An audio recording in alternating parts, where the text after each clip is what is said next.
Okay, now that we have the PGAdmin with us, let us create a new database. This will be a test database. To create this database, we will go to the databases option, right click on it and click on the create database option. We'll just give a name to this database, which will be test, and we will save this database. Once this database is created, we will get a notification saying database connected. So the database is now connected and we have a new database. Within this database, we can add tables, but since this is a test database, we'll look at how to delete this database also. We'll just right click on this database and click on the delete option. Okay. This we saw is the graphical way of doing this. We can also create a database using SQL queries, but that we will not be covering right now. We'll start with creating a new database which we'll be using for writing further queries, and we will be adding tables and data into that database. So let's create a database called training.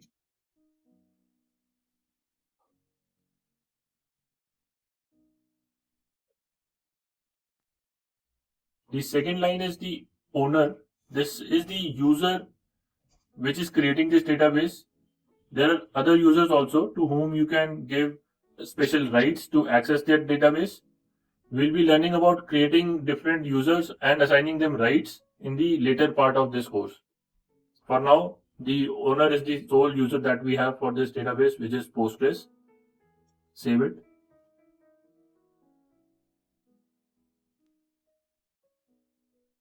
Now you can see that training database is created. In this database, next what we will do is add tables. So this training database is going to be a database of customers and products and the transactions that those customers are doing. So we'll have three different tables in this database. First will be of customers, which will contain customer data. Second will be of products, which will contain product data. And third will be of the transactions.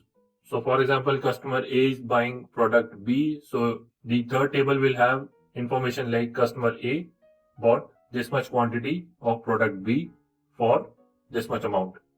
So we'll create these three tables and add data to it. So to create a table, we'll be using create table command. So before writing this command, let's look at the syntax and example of this command. So when we are creating a table, it is important that we design it very carefully. A better designed table will be taking up only required space and it will be quick in giving back the response to queries. So to create a table using the create command, we'll need to name the table and also give the names of all the columns and their data types. If you look at the syntax of this command, this starts with create table. After that, you mention the name of that table. And after that, we have a bracket. Within this bracket, you will mention all the columns. For each column, you need to mention the data type which this column will contain. We will be discussing these data types in the later part of the course. Next part is defining column constraints. This I have put in square brackets as it is optional. You need not give all the constraints while defining the table. So you list down all the columns, give the table constraints if any, you close the command using a semicolon. When writing a query, you can have any number of spaces. These spaces are immaterial. You can use multiple lines, so you can press enter after any word. And it is very important that you close the query using a semicolon. You need not remember this. When you practice writing queries, this will become your habit. While writing a query, there are some good practices. For example, some developers write all the keywords in capital letters. It is not mandatory. You need not write create table in capital letters. So just to segregate and make it more readable, you can keep all the SQL commands as capital and others as normal case. Now we will look at what all constraints are available to be put on the columns. Majorly there are these 6 types of constraints. First is not null. If you define any column to be not null, it cannot have blank value. It cannot be null. So this check will ensure that whichever column is mandatory for you, while entering data, you do not miss out that value. If you miss that value, while storing the data, it will give you back an error. Default constraint can be defined to store a default value if any input value is missing for that particular cell. Unique constraint will ensure that that particular cell has a unique value within that column. Using the check constraint, you can specify a certain criteria against which the data inputted will be checked. Last two are the key constraints. You can specify any column to be a primary key or a foreign key. Let us look at these two types of keys. A primary key is a column or set of columns which makes the values in a table unique.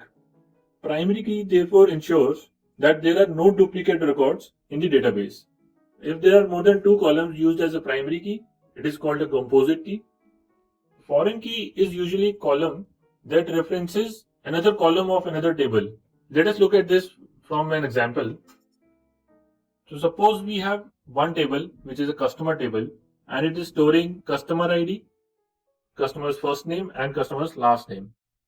We define customer ID to be primary key to identify each individual customer. Customer ID will not be duplicate. Each customer will have only one customer ID. Now in the second table, which is the order table and contains the description of all the orders that we are getting, order ID is the primary key. For each individual order, we will have one unique order ID. But the customer ID is a foreign key. What this means is, this column will have values which are available only in the customer ID column of the customer table. It will not have any other value. So this foreign key column is related to the primary key of the customer table, and it is restricting the values in this column by the superset of values in the customer ID of customer table. So if you can imagine the values in the order table, there will be several orders which will have same customer ID. So if the same customer is ordering different products, for that order, the customer ID will be same. So the primary key of orders will be unique, but the foreign key will be having duplicate values within a table. So having duplicate values for foreign key is allowed, but it is not allowed for primary key. Secondly, when you want to find out first name and last name of a particular customer with a particular order ID.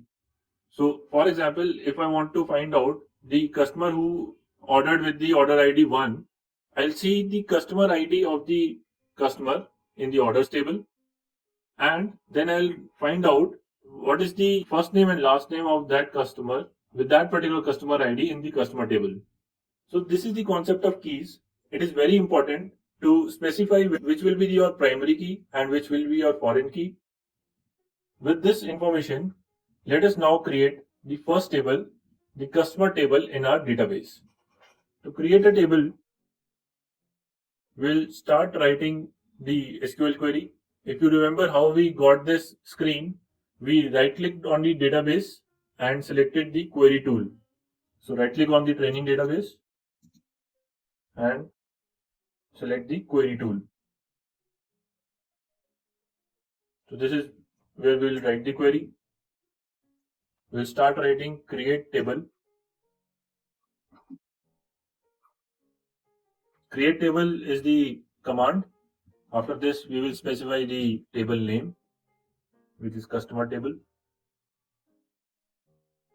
After this, we will start a bracket, and within this bracket, we will list down all the columns. First is the cust ID. Then we write data type, which will be integer, int, and next will be comma, next column, first name. This will have variable characters, VARCHAR.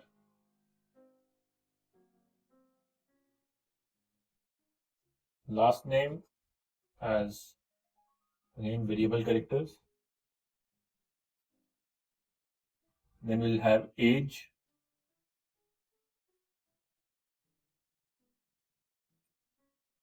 integer. Then we will have email ID,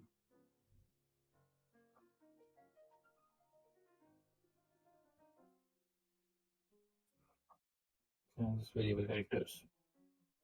That's all. So we'll close the bracket and remember to put semicolon to finish this query. To run this query, you'll need to either click on this button, which is execute refresh, or you can see that F5 is also highlighted. You can just click on F5 to execute the query.